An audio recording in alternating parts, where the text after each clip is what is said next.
Halo teman-teman, pernahkah kamu terpikir apakah suatu saat nanti mesin pintar alias Artificial Intelligence atau AI bisa menggantikan psikolog manusia dalam memahami pikiran dan perasaan kita?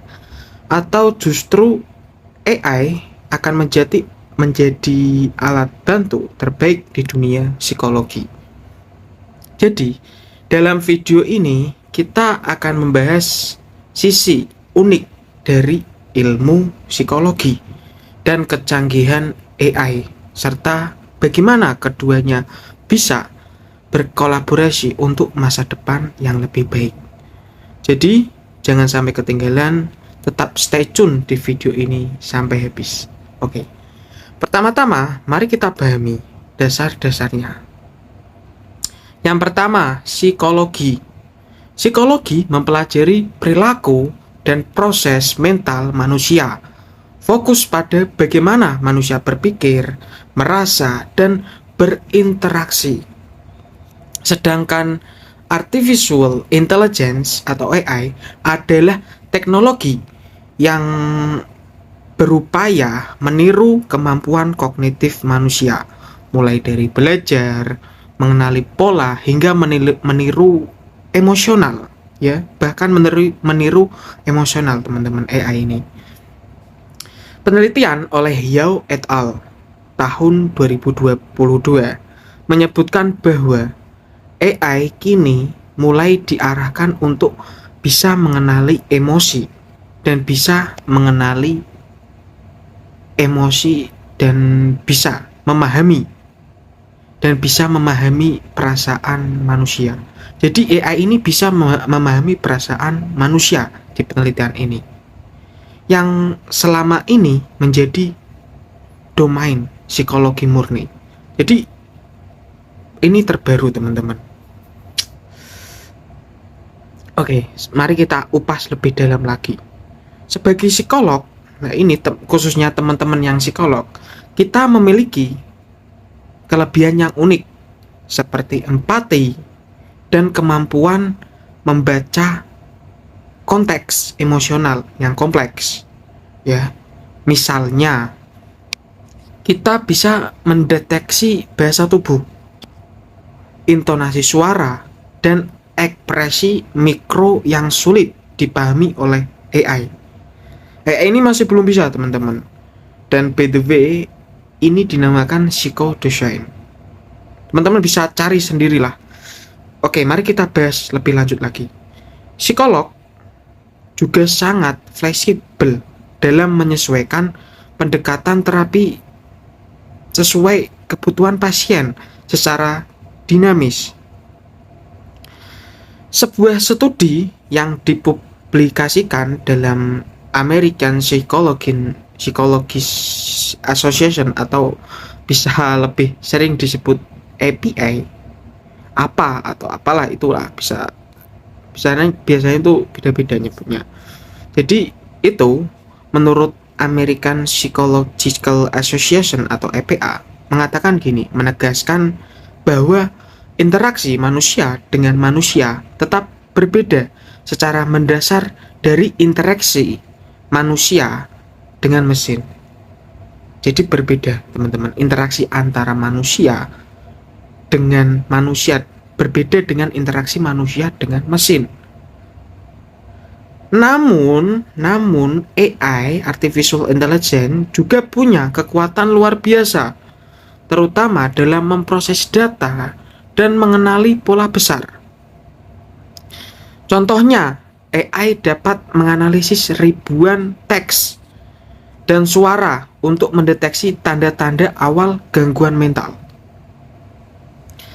Chatbot AI kini sudah dapat memberikan pelayanan dukungan psikologis dasar sepanjang waktu yang bisa mengurangi beban layanan kesehatan mental.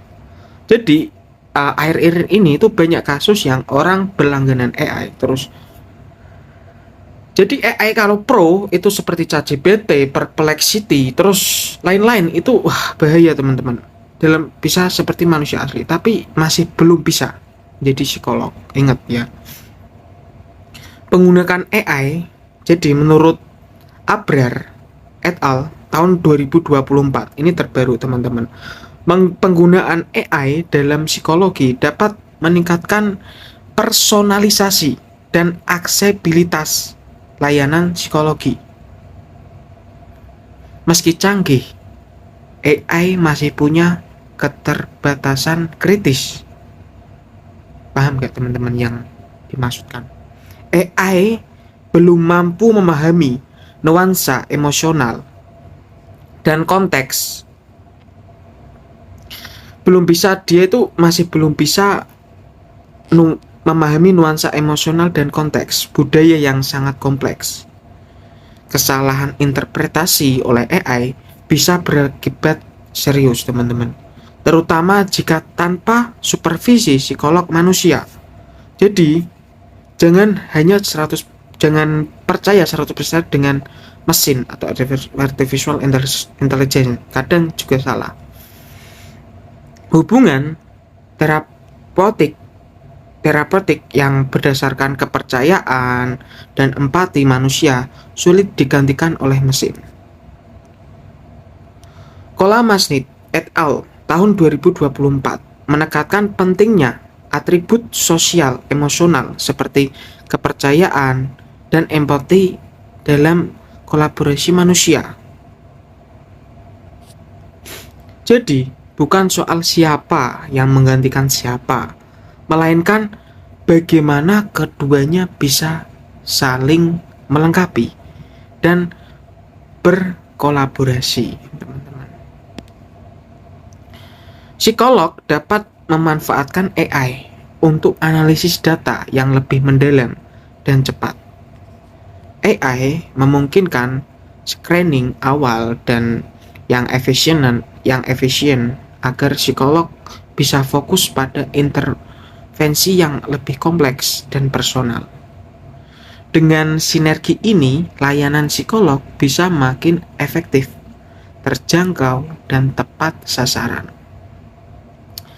Penelitian dari APA tahun 2024 atau itu yang tadi sebutkan di atas tadi, Association Psychological Americans, juga menggarisbawahi tanggung jawab psikolog untuk membimbing penggunaan AI agar etis dan bermanfaat maksimal bagi kesehatan mental manusia.